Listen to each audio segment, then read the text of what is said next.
এই যে প্রথম কাপড়, এই যে প্রথম কাপড়, হ্যাঁ, আর দ্বিতীয় কাপড় এই যে দ্বিতীয়টা, আর এই যে আজকে। প্রিয় দর্শক, আসসালামু আলাইকুম। আশা করি সবাই ভালো আছেন। আল্লাহর রহমতে আমিও ভালো আছি। আজ আমি আপনাদের মাঝে শেয়ার করতে যাচ্ছি একটি বাস্তব ঘটনা।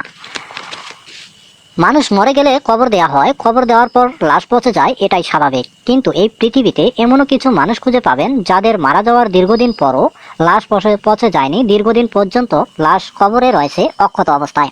সেরকম একজন মানুষের লাশ তোলা হয়েছে কবর থেকে, যার লাশ পচেনি, শুকায়নি, এমনকি পোকাও খায়নি।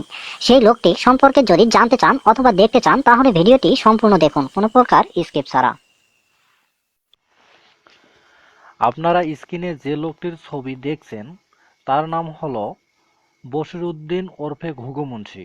ঘটনাটি ঘটেছে কুড়িগ্রামের সদর উপজেলার মোগলবাসা ইউনিয়নের চর কৃষ্ণপুর গ্রামে।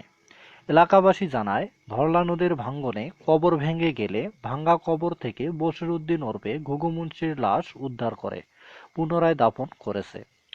এবারই প্রথম না, এর আগে আরও দুবার এরকম ঘটনা ঘটেছে বশিরউদ্দিন ওরফে ঘুঘু মুন্সিকে কেন্দ্র করে।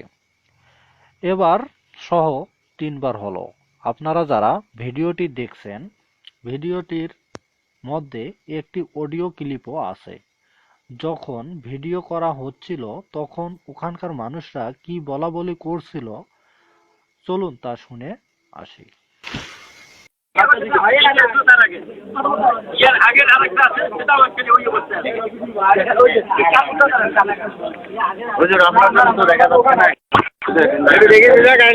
এই যে প্রথম কাপড়, এই যে প্রথম কাপড়, হ্যাঁ, আর দ্বিতীয় কাপড়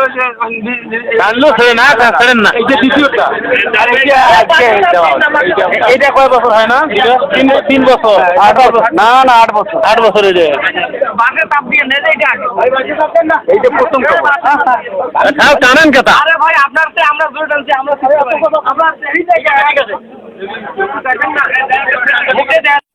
আপনাদের মনে হয়তো একটি প্রশ্ন জাগতে পারে, লোকটিকে কেন ঘুঘু মুন্সি বলে ডাকতো?